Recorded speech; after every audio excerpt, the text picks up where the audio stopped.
রাজা দশরথের রাজপ্রাসাদ ঘুরে এখন আমরা এসেছি কনক ভবনে।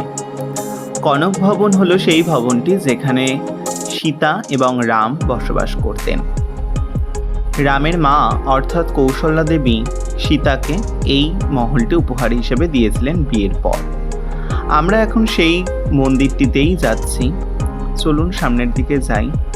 কত পরিমাণ ফুল দিয়ে সাজানো হয়েছে আশপাশটা, আর তেমন সুন্দর আলোকসজ্জা, অপূর্ব সুন্দর লাগছে দেখতে।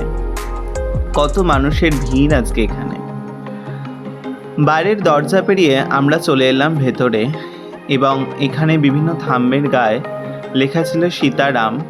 সেই সীতারামের ওপর দিয়ে সবাই হাত বুলিয়ে বুলিয়ে লিখছিল, আমরাও তাই সেই মতো করলাম। এবং তার সাথে মনের ইচ্ছা নিজে মনে মনে ভাবতে হয়। এখন ঘড়িতে বাজে প্রায় 7:30। এই সময় মন্দিরে আরতির টাইম, আর এখন সেই জন্য এত ভিড়, বাধ্য হয়ে এখানে আমাদের লাইনে দাঁড়াতে হয়েছে। আর ওপরটা ফুল আর বেলপাতা দিয়ে কি সুন্দর মালা দিয়ে সাজানো। সামনে দেখুন কত মানুষের ভিড় শুধু মন্দিরে ঢোকার জন্য। সামনের দিকে যে বিল্ডিংটা দেখা যাচ্ছে সেটাই হচ্ছে মন্দিরের গর্ভগৃহ, সেখানেই সব ঠাকুররা রয়েছেন।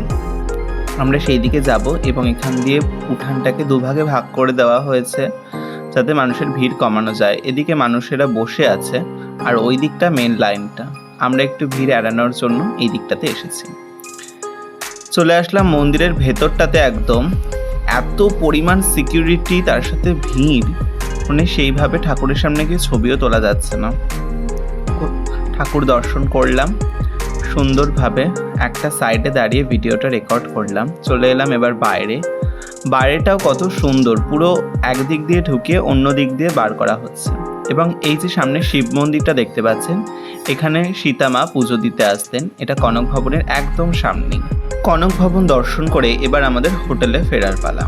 চলুন তাহলে এবার হোটেলে ফিরে যাই। দেখা হচ্ছে অন্য একটি ব্লগে। ধন্যবাদ সকলকে, ভালো থাকবেন।